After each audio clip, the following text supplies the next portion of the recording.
Okay, I think we can go ahead and get started. I will start with some introductions and I'll start since I'm already speaking. My name is Holly Brennan. I am a graduate recruitment counselor for Brown's master's programs.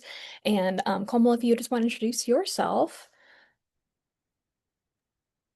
Hello, good morning. I'm Komal Shah. I'm the Associate Director for Career Services and Professional Development here at Brown. Awesome. Yes, Komal is going to share a lot of really great insight into the work that she and her team do to support master students while they're a student and then even after becoming an alumni. So I just want to start off with some housekeeping items. If you want to go to the next slide, we'll be covering our agenda and the kind of scope of our session. So we'll talk a little bit about on-campus jobs, career services. We will, as always, have a option to do a live Q&A at the end of the session, but typically we'll be answering questions throughout, especially if it'll be helpful and relevant to the slide that we might be sharing. For example, we are offering an application fee waiver for your attendance for this session today. So thanks so much for coming. It's really a very simple automatic process. So if after Thursday you're not seeing this application fee waiver in your application, which is basically just it won't prompt you for a fee, that you can reach out to the email that I've submitted into the chat, just help troubleshoot anything, but it's typically a very easy automatic process. So if after Thursday you're still having issues, you can always reach out to us. So I want to get started talking a little bit about on-campus jobs on the next slide, please. And the following. Thank you. So also, I forgot to mention that we do have a current student on the call who I'm going to be calling on to talk a little bit about actually their experience having an on-campus job and also working with Como while they're in their master's program. So Allie, I know you're in the background. I'll call you in a few minutes, but on-campus jobs are a really common question that we get as a student at Brown. Master's students, undergraduate students, everyone is welcome to obtain an on-campus job in some sort of capacity. Many of those look like graduate assistantships, teacher assistantships.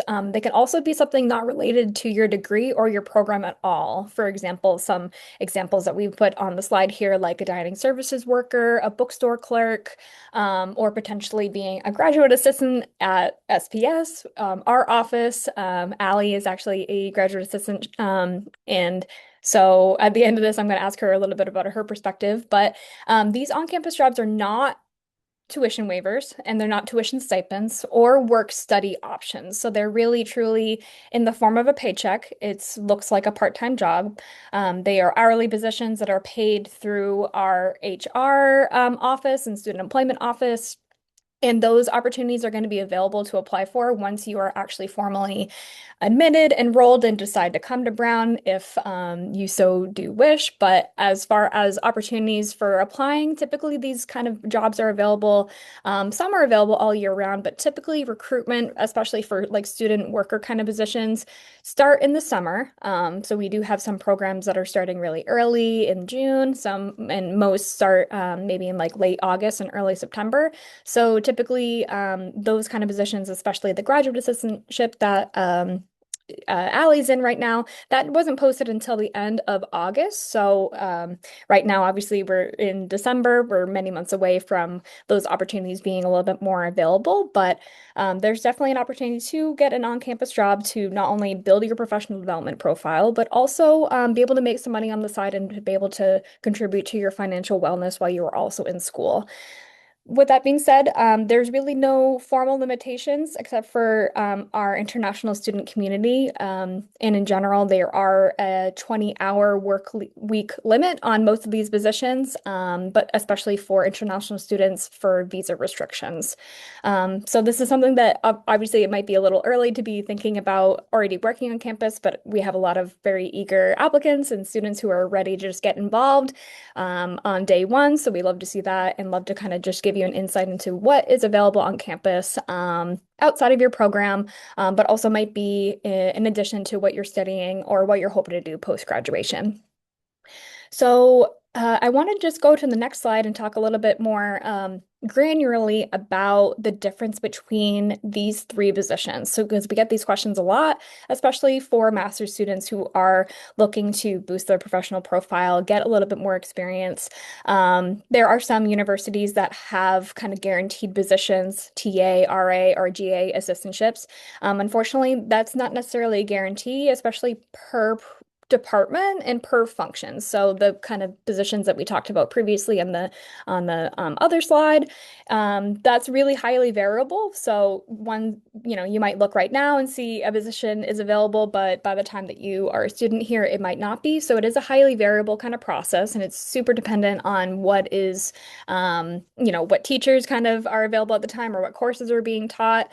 Typically, if you are going to become a teaching assistant or graduate assistant for like a professor or in like a classroom setting, you're going to be required to take the class that you are TAing for ahead of time.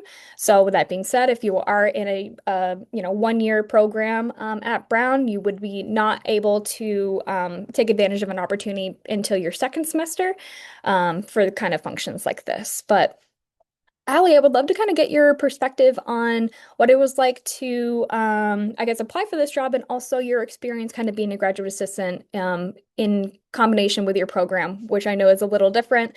But yeah, you could just share a little bit about your experience in that regard. It would be appreciated. Sure. Hi, everybody. I'm Allie Silver. I'm just finishing up my master's program now. I'm in the Masters of Technology Leadership program through the School of Professional Studies at Brown.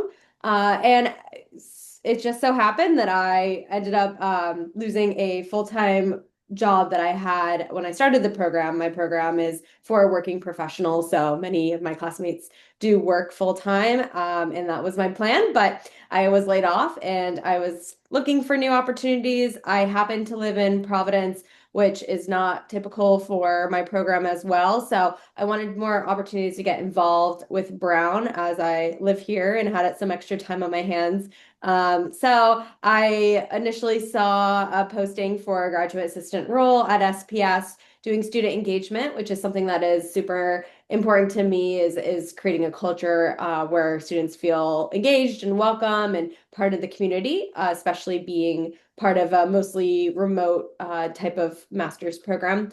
And I believe I applied at some point in April of earlier this year, and then my role started in June. So I had the summer to plan some activities for students who just happened to stay in Providence over the summer. Maybe they're working part-time or working in a lab or something.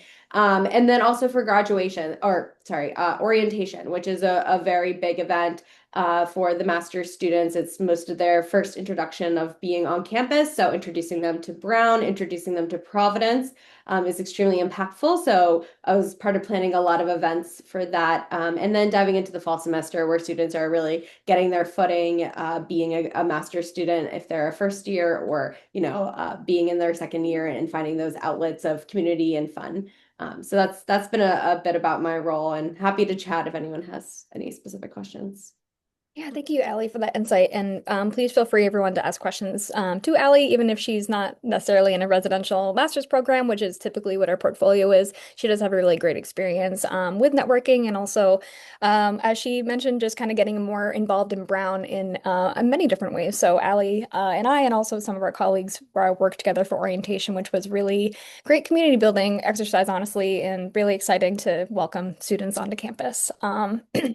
So I want to go to the next slide to just highlight a popular center and resource that I think Comel's team actually typically partners a lot with, like joint sessions and also just highlighting the opportunities here for the Nelson Center for Entrepreneurship.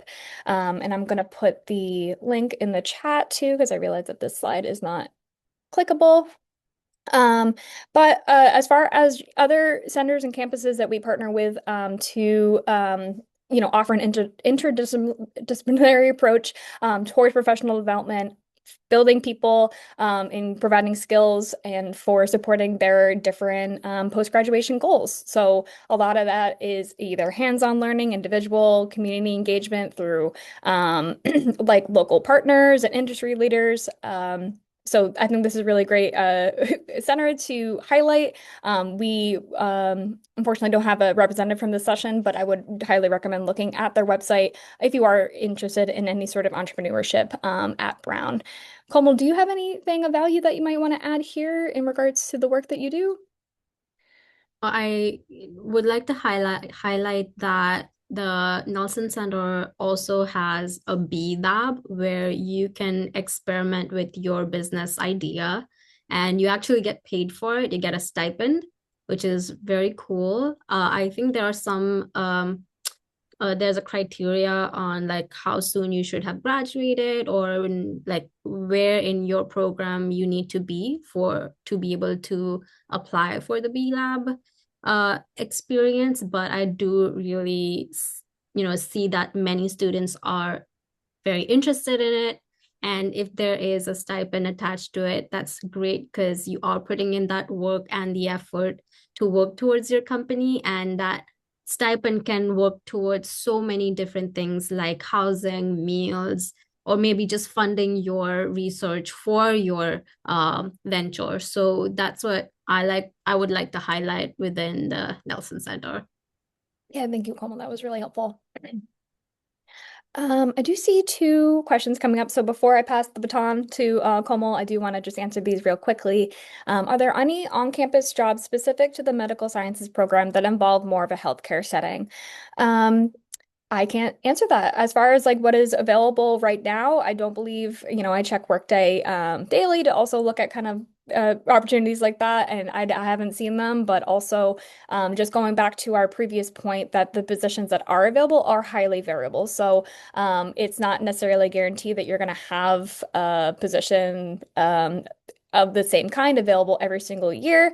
And additionally, as far as on-campus jobs, that really is limited towards being in Brown's like functional business. So we do partnerships with some hospitals. Some of our programs do partnerships with hospitals and educational programs and in public schools. With that being said, there are some granular visa restrictions and things of that nature. So I just want to be careful with advising incorrectly. You can always email us after the fact if you want us to connect you with the program and see what kind of opportunities are typically available per department. But I'll leave it there and it won't get too complicated. And another one just mentioned, did you mention stipend? Could you please repeat again? Will the stipend contribute to the tuition? So, Bryce, if you don't mind just going back 2 slides for me. Um, the on-campus jobs are not tuition waivers. They are not tuition stipends. So the mentioning of that is to make sure that you know that your tuition is going to be a separate expense, and any sort of on-campus job opportunity is going to be in the form of a paycheck. So completely separate functions. They will not relate to each other. You will, be requested to pay for your tuition in a separate manner than the job that you are working on campus potentially. Any questions about that? We are happy to answer them, but yes, just want to be super clear. Um, I need the application requirements for the MAT program. I will not be able to cover that in this session. You are definitely free to email us after the fact to do some more one-on-one advising. But as far as that program, there is a particular part of the curriculum where you're actually going to be in schools teaching. So it's not paid, but it's part of the curriculum that you're going to be expected to be teaching in a public school system. So typically the MAT students are not taking advantage of on-campus job opportunities because of such a short duration of a program that it is. But yeah, in general, any sort of program-specific questions that people have, we love to see them.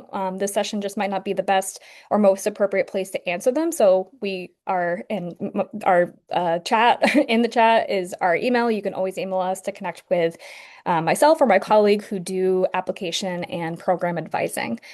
So with that being said, I would love to pass to Komal.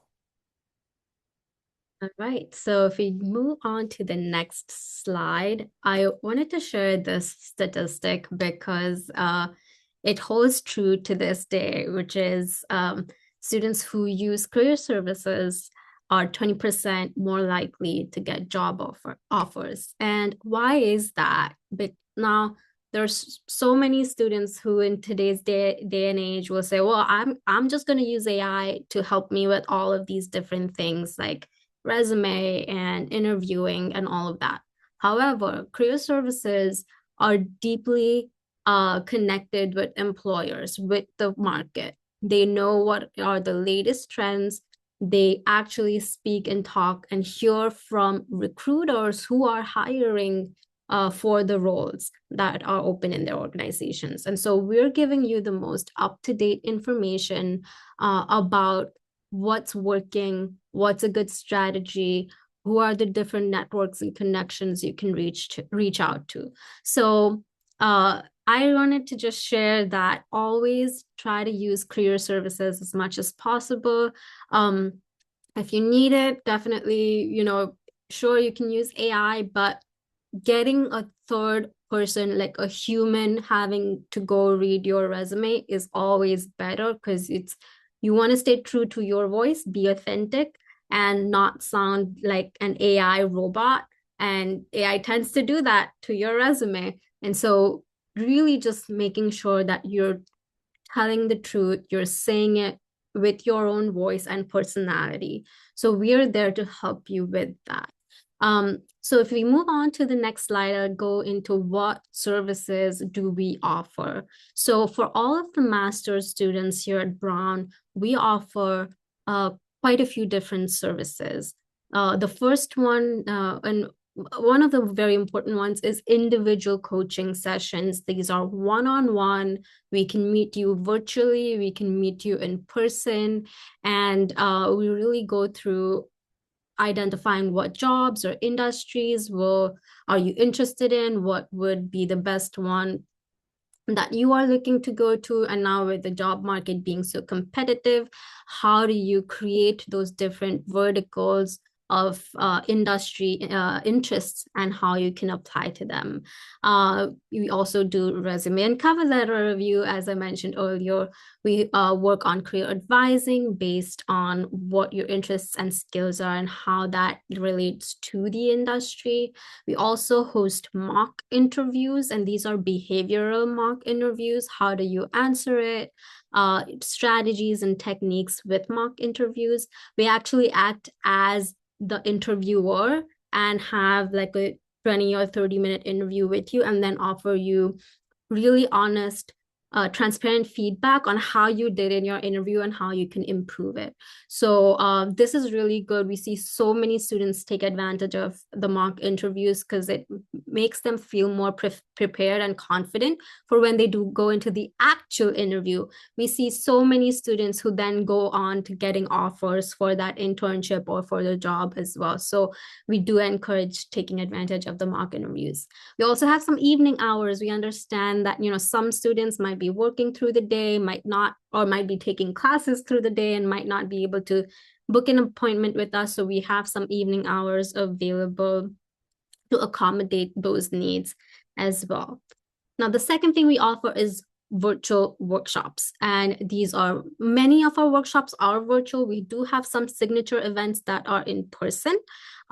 But most of our workshops are virtual. These cover all of the general career readiness topics like resume, interview prep, LinkedIn optimization. And then we offer some signature events, especially for students like students who are international students. You might have some specific needs that might not be addressed in the general workshops. So we have some more tailored workshops for specific populations.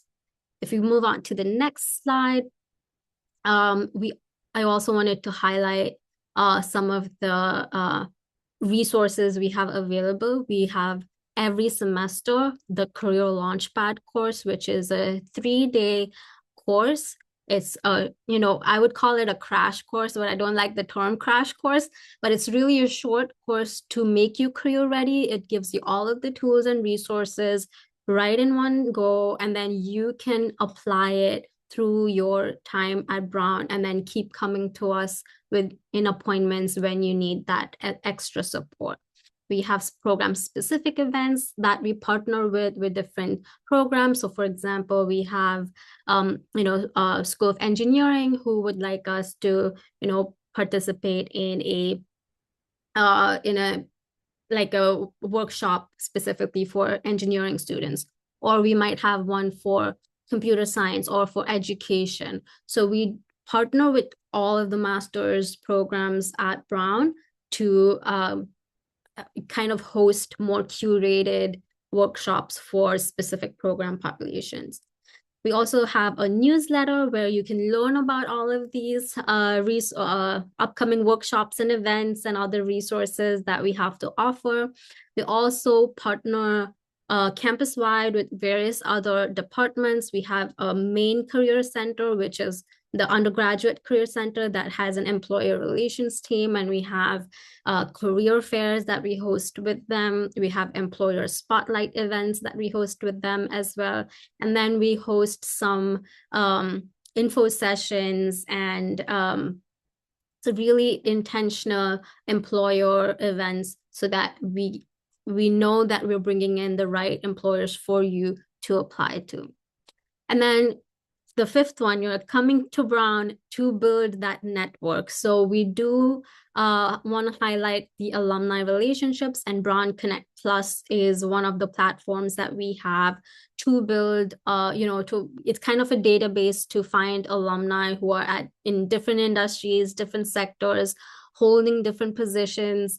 And this is just one of the platforms. We also have some networking events where we host alumni to come in and network with alumni. We have mock networking events. So if you don't know how to behave or what a networking situation would be, and kind of remove that awkwardness from that word networking and that strangeness, we actually host a mock networking session with alumni to make you more comfortable with such networking events. And then we do offer some signature events like a resume road trip where we come onto campus and do live resume reviews. We also have a mock career fair where if you've never been at a career fair or don't know how to do an employer elevator pitch, we actually train you and do a mock career fair on how can you actually converse with a recruiter at a career fair. So it's really exciting to have all of these resources and events planned out, and we see a lot of student participation in all of these workshops and events. These are all curated and created for you, so we do like to see that engagement. If you move on to the next slide, I do want to highlight one of the great benefits of a program within Brown is that if you are a master's student and if you want to further your research and your expertise, if you are presenting at a conference, our office will support you by kind of approving up to $500 of funds that can go towards the conference registration or a hotel booking or a flight or train or bus ticket that you might need to get to kind of go and present at that conference. So this is a professional development fund. It is limited to conferences, but I do know we have so many students who apply for this and take advantage of it. You do need to be presenting at the conference, so that is one important piece to remember. So if you go on to the next slide, I can share a few examples of some of the topics that we do our workshops on. As you can see here, there are quite a few different topics.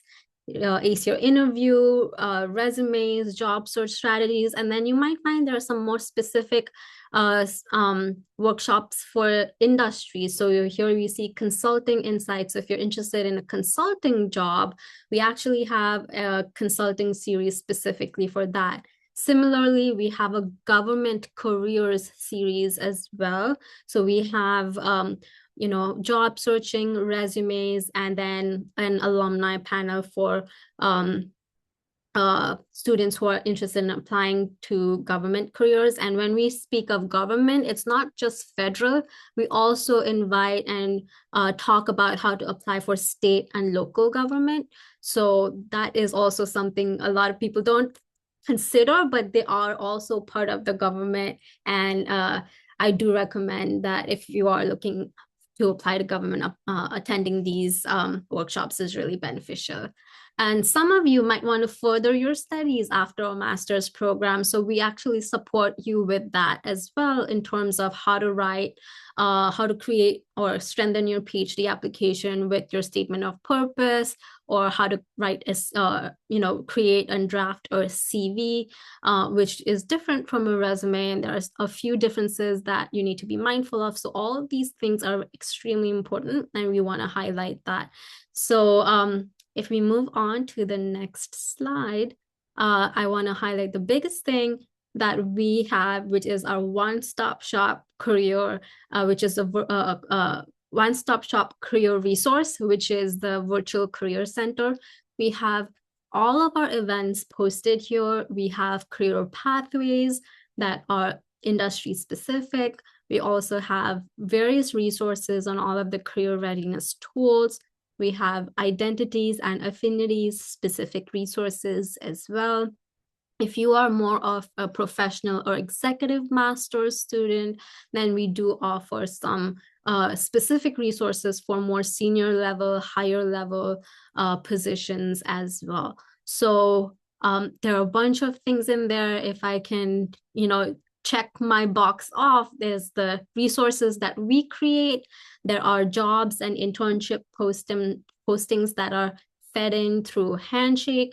There are job simulations. So if you do not have experience in a particular area, or you want to build a skill in a new industry, then you can do those job simulations as well to gain new skills. And those are skills that you could add to your resume as well. So additionally, we have a labor market insights area where you can explore what is the labor market going to look like in the next 10 years? What is the salary for a particular field?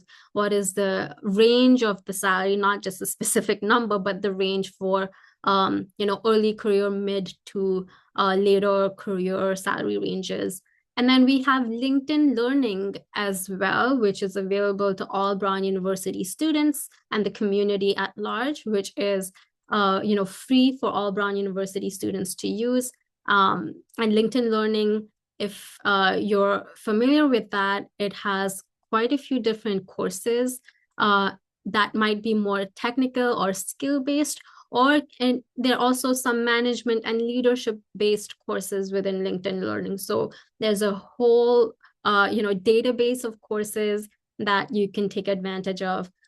These are self-paced and they're recorded. So I really like that you can do it at your own time. And the QR code right there is for our master's website. You can go in and look around and see what's there, and just explore what resources we have to offer. So if we move on to the next slide, that's next step. So I turn it over to Holly. Yeah, thank you, Komal, so much for just sharing a lot about the support that you give to your students and also how you are constantly innovating and trying to meet students where they're at. And as industries change and skill bases kind of change with new cohorts coming in. So really lovely. I wanted to share, we are wrapping up kind of our sessions for the rest of the year until we are in our admitted student season. So we have one more session happening next Tuesday. It is about financing your degree. You can, I'll actually just post the link in the chat, so it is just easy to click. Between this session and next, that's our last one for the season. So we will be recording this as we did with this session. So if you can't make the next one, we will definitely send you a recording and you can review at your own leisure. As mentioned a few times already, we have our personal email address, which is basically me and two other colleagues. So you'll get a response fairly quickly, and also you'll be able to connect with a recruitment counselor if you are and have any questions about the application, about your program's deadline. all aforementioned pieces, you can definitely email us for anything. And also follow us on Instagram, where eventually, if you become a student, there's going to be, sessions that Como hosts and also our student affairs team in general. That Brown U Masters Instagram is a really great resource. And also just something fun to kind of review while you're not quite a student and just kind of see what's happening on campus in our broader master's community. Um, as far as questions right now, if you want to go to the next slide, that will, or I'm sorry, the next slide after that just shows our contact information one more time. Um, and yeah, I'd love to just start looking at the Q&A. Um, yeah, so I see a few program specific questions. So I do just want to kind of set the standard here that we're talking about professional development and career services. So Komal just really shared a lot of really valuable insight into the support that you have as a student here. So if we could have our questions really focus on Komal or even Allie and her, graduate assistant experience, or even just being a master's student at Brown, I would love to highlight their voices here. And any sort of questions you have about funding or otherwise, you can connect with us separately via email. Um, so yeah, I'd love to kind of leave the floor open. Actually, Allie, have you had a chance to connect with Komora during any of her events that she's hosted this season yet? Yes, actually, quite a bit. So as I mentioned, I was laid off from my job about a month into my master's program. And Kamal and I have been meeting every few weeks to a month since then, and it's really helped me kind of frame what is my direction, like what am I looking to do. I was able to, verbalize my ideas and thoughts, and she was able to kind of act as a mirror in some cases to ask me questions and dig deeper into what I'm looking for in my next role. So that's been extremely helpful. I've gone to some of the career services webinars as well, which can be helpful. I'm a bit more seasoned. I have 10 years of career experience underneath me. So looking for a job or networking isn't something that's new to me. It's something I've, pretty experienced in. So that wasn't where I found the value, but where I found the value really was getting Kamal's insights into the job markets and having her help me kind of explore some personal questions regarding my career. And then I've used a little bit of the Brown Connect Plus as well, and I plan on once I'm finished with my program, really diving deeper into that application to connect with other alumni because I think a huge aspect of Brown that is extremely beneficial is the alumni network. So I plan on leveraging that as soon as I'm done with my program. Yeah, thank you, Allie. That's really super valuable insight. And I'm so sorry to hear that you were laid off, but I'm glad that you got this position, that you've also had the support of other people to kind of like guide you through that process. So, and I think I was actually a really good example too of even if you are seasoned and you have a lot of work experience and you have a lot of really great skills in building a resume, there are other, skills that you might be lacking or might be wanting to dive more into. So depending, regardless of kind of the background that you come with, a lot of our students are coming right out of undergraduate, so a lot of these resources are ones that you can't get unless you have just lived experience or you are in industry for a long time. So I think that's what really makes the networking events really helpful too, is that you're seeing people with different experience levels who come with different skills that are all kind of looking to improve in one way or another. So I really love that about Komal's teams and also her sessions that she hosts. As far as, oh, we do have a question here about, are remote master's program students able to apply for on-campus jobs? Yes, you're able to apply, but as far as like a graduate assistant or a TA position, those are typically on-campus jobs, so they're not completely remote. I don't know of many, if any, student worker jobs that are going to be completely remote, so I'd see that as a barrier because it's just not that common. And also, some of these functions do just require you to be on campus because of the nature of the job, so just something to consider. Um, Ooh, really great question for you, Allie. How do you find balancing working and doing your master's at the same time? Yeah, it's definitely something that I found a little bit challenging, with multiple priorities, and figuring out what I had to work on and what I had to focus on. So it's definitely something like a new skill that I've been learning throughout my time at Brown, is managing these priorities. But for the graduate assistant role, it's been no more than 10 hours per week. And with my role at SPS, there's been a lot of flexibility. So if I'm really busy one week, it's okay if I only attend meetings and maybe do a little bit of work. And then another week, I do a lot more. So it's really flexible, which has been extremely useful. And then the really only busy season is during orientation, which is very busy, but classes are very light at that point in the summer. So I didn't find any conflict there. And then otherwise, in my specific role, I've been putting on some interesting events. So maybe it's a couple hours during the week to plan it, but then it's really just attending the event on the weekend. And I can, plan my work around that. So it really is just managing your schedule and managing your priorities at that time. But I haven't found any conflict in being able to do both successfully. Yeah, Allie, thank you so much. And especially just kind of noting that there are some time constraints. So we understand that we're not ever expecting a student worker to work 40 hours a week. There are formal limits. And with that being said, even if you aren't working on campus, we understand that a lot of our master's students are needing to have a more financial balance in their life. So they are working full time. And I think that between our social events and also the support networks that we have, I think that if you aren't afraid to ask for help and aren't afraid to just kind of reach out and say, hey, I'm struggling or I need some help kind of managing my time. Maybe, working full time or even working part time as well as being a student is new for you. So I see that happening a lot more, especially just as people's finances change. They don't want to take out loans, so on and so forth. So I think Allie is not an outlier in that regard where a lot of our students are working, even if it's not an on-campus job, that they're finding a way to balance work, even if it's not on campus with their master's studies. And uh, Como, I'd love to partner with you on this answer. With the current situation, will Brown be able to help international students gain employment/internships? Well, I'm wondering what the current situation is in Yeah. reference to.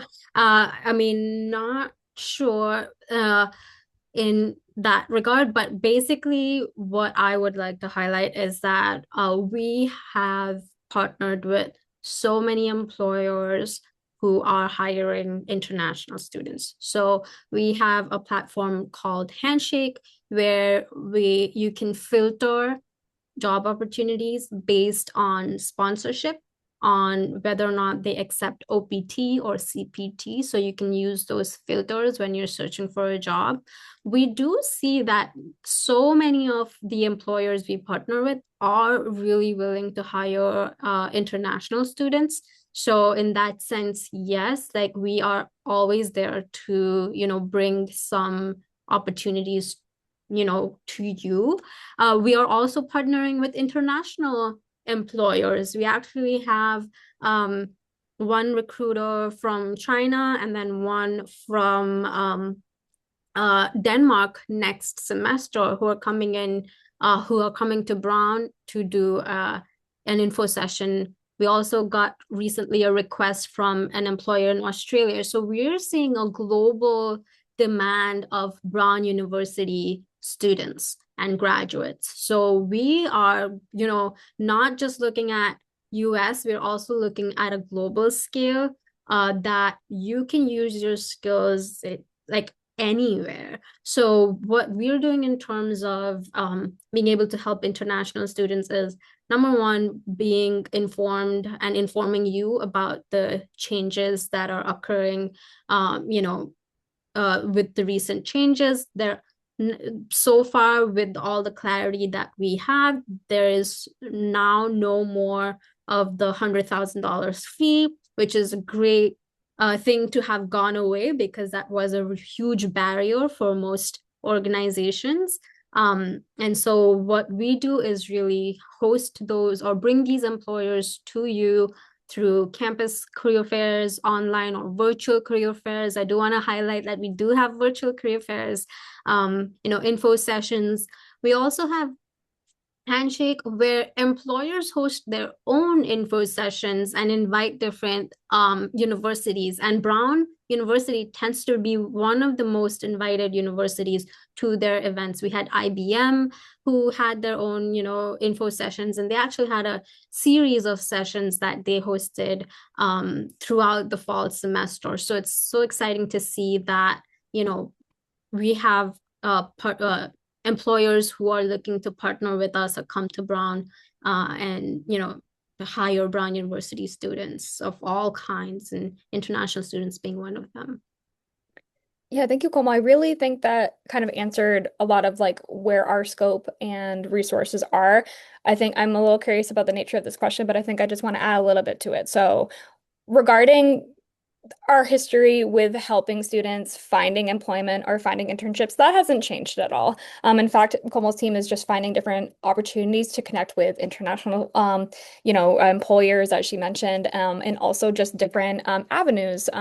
That is not really affected at all by the current political state, frankly. So, with that being said, I think that Brown can be a great support in kind of getting you one step towards the way, but also the other kind of action and onus is on you as a student. So, actually showing up to other fairs, other internships, other kind of opportunities to research on your own is kind of like it's a collaborative effort to help you get to your career or professional goals.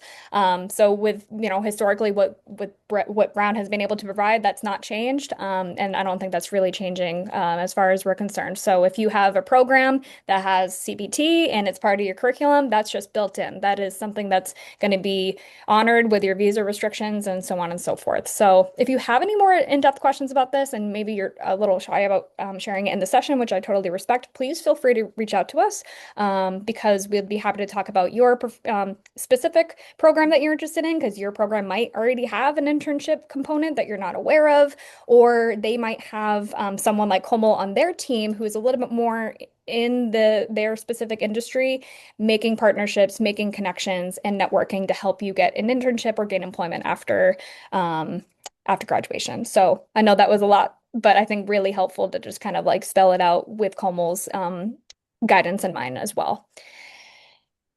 As far as jobs, on-campus jobs related to your field of study, I'm sure that Allie could probably say that some of the skills that she's learning in her job now are transferable. She's also not new to working or being in industry, so I think that's just like a low-hanging fruit kind of question. But some of these jobs on campus can be related to your field of study, like your teaching assistantships or your graduate assistantships, especially if you are eventually aiming to teach, aiming to be a scholar and a PhD student. Eventually you are going to be teaching or in some sort of capacity in that way. So, uh, short answer is yes. I think a lot of jobs have transferable skills and especially on-campus ones. But particularly, that's just not a guarantee. And I want to make that really clear that you might not always get the opportunity to do an on-campus job in your field of study.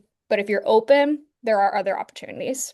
I'd like to like maybe piggyback on that as well. Like we have two graduate assistants as well, and one of them is a computer science major who is looking to work more in the data science area. So we actually asked, if they could work on a data project for our team, and that kind of translates, so like transfers into what they can actually use on their resume and say like I actually worked with this kind of data and Mhm.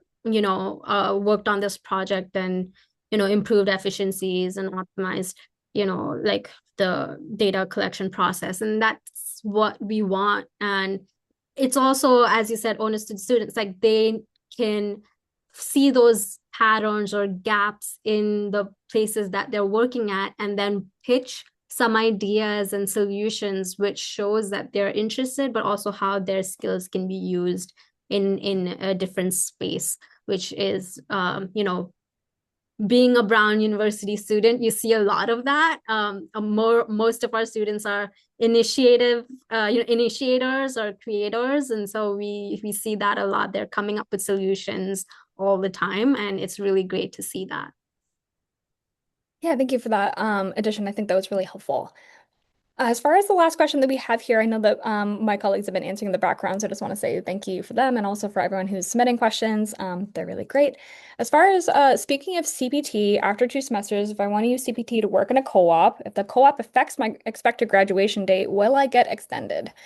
This is a really great question, but I don't want to answer it firmly in the session, mostly because CPT is determined depending on the program that you're in, how long you're in it, when you're available to start taking CPT is highly dependent on a few factors. So, as far as programs that have co-ops, usually those are built into the curriculum duration. So it's not a matter of like graduating later. It's wrapped up into the timeline that you're expected to complete your studies. There are limits for how long you can be a master's student here, as well as if you're taking advantage of like federal loans or federal financing, you do have to maintain a certain, part-time status. So all really great questions, but I think that we would love to work individually with you about that, especially regarding CPT. So please feel free to email us and I can, connect you either with your program or if you're not quite there yet, to get a little bit more information for you.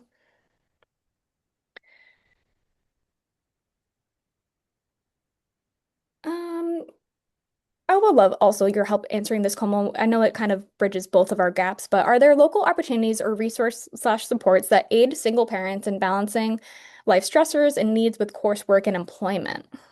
I could speak a little bit about this, but if you want to just chime in, I'd appreciate that. Oh, you can just start and then maybe I Okay.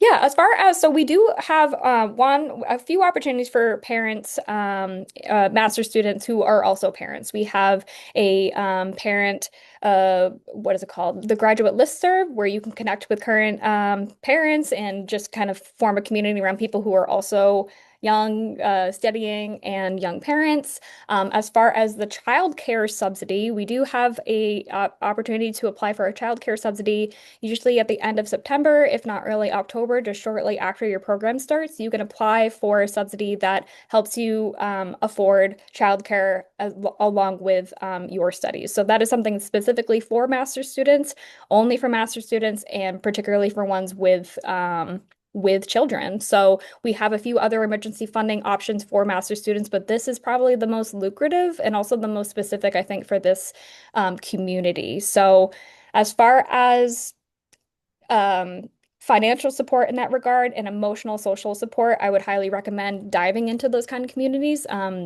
Our student affairs team does also host either virtual meetup or on-campus meetups to help build that sense of belonging and connection. So I think that those, even if you are a single parent and you're working, I understand that your schedule is probably a little hectic, but saving time and making it intentional to engage in either finding these opportunities like the childcare subsidy, looking on our social media to see what kind of events are being posted to kind of like you know, grow yourself as a person outside of being a student or a parent, which are two really big identities to begin with.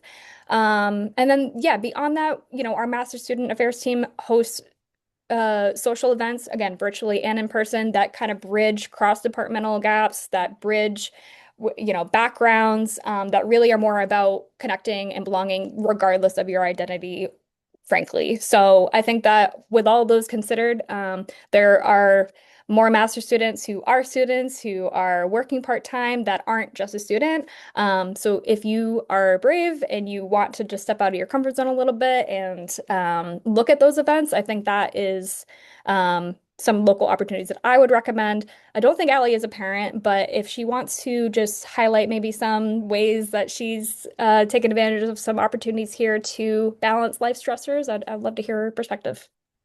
Yeah, for sure. Yeah, no, I'm not a parent, so I can't directly relate, but a lot of my classmates are parents and they're balancing full-time jobs and parenting duties and school, which I am always in awe about how they're able to manage their life in that way. So I think it really is around scheduling is a huge thing, making sure that you know what you're working on and when and making sure you know when your assignments are due. But something I've seen which is really beautiful in my cohort is parents and everybody just kind of stepping in and helping each other. So really leaning on your classmates and sharing your experience and being authentic, I think is one of the best ways to show up to your master's program. I haven't utilized too many services, but I know that Brown does have some services regarding mental health and wellness there. And if you are on campus, there's different campus events as well, aimed at master students specifically for relaxation or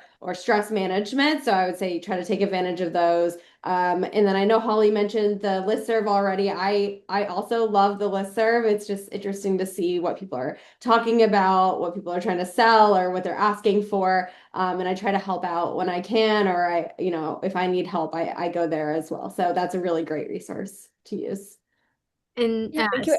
speaking of employment specifically, we, as I highlighted earlier, uh, if you need any career support, you can meet with us virtually, one-on-one, if there is something specific or personal that you want to talk about.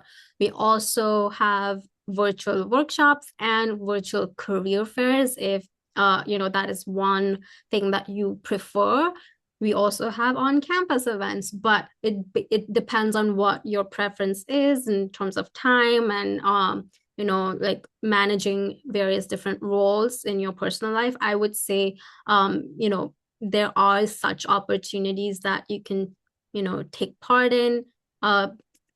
Because it's virtual, you can, keep your screen off and just like listen in while you're parenting. And those are, different strategies that we've seen other students use. But, um, there's a lot of flexibility in terms of how we can be present for our students. And if there is some need and there is like, oh, I have an interview or I need a resume review done very quickly, we're there. We move our calendars around and try to be as flexible as possible to support you. So I just want to highlight that we want to see you succeed. And being a parent has its challenges, but we're there to support you with that as well in terms of how can, what are some preferences you have in terms of employment as a single parent and kind of prioritize those conversations for you. Yeah, thank you, Ellie and Como, for that. I think that really covers it. And I think Ellie also had a plug that I forgot to mention. So thank you, Allie, because I feel like I'm missing a few items here, but particularly around the item around mental health. So obviously every student at Brown is going to be required to have some form of health insurance. If not, you're going to get Brown student health insurance that allows you to take advantage of the health services that are on campus and through our counseling and psychological services office. Beyond the benefits that you get through that health insurance, you are also allotted, I think, through Spring Health, a number of free virtual sessions every year. So, an abundance of opportunities under different umbrellas. So, whether professional development, you're talking about maybe more social, emotional kind of belonging, or you need federal financial kind of resources. There is an abundance of those. I think it's just a matter of like once you're a student here is knowing the right person to ask or the right person to go to. Thankfully, the student affairs team is highly responsive and also super supportive and meeting people where they're at. So, I did not include that slide in this session, but our Assistant Dean of Student Affairs, Janae Victoria, she has a background in social work, and so she's incredibly sensitive and also has high discretion with every individual student case. So I think that if you again are feeling like you need help, then just don't hesitate to reach out. Obviously, we're a little soon talking about help and resources. You're not quite a student yet, but I think this is why we host these sessions and to kind of share the resources and support under all sorts of factors and umbrellas that are available to you once the time comes. So it looks like I don't see any other questions in the Q&A right now. And we are kind of towards the end of our session. So I just want to say thank you everyone for joining. Thank you to my colleagues, Komal, Ali, Victoria, Bryce, and especially for your help with the Q&A. Thank you all for joining. We have our masters_events at brown.edu email in the chat. Please feel free to reach out to us for any questions. And beyond that, yes, you'll get a recording of this in a couple days. Any issues with the app fee waivers, you can reach out to us, hopefully after 2 days. And yeah, just thank you all for joining. Thank you. Have a great one. Take care.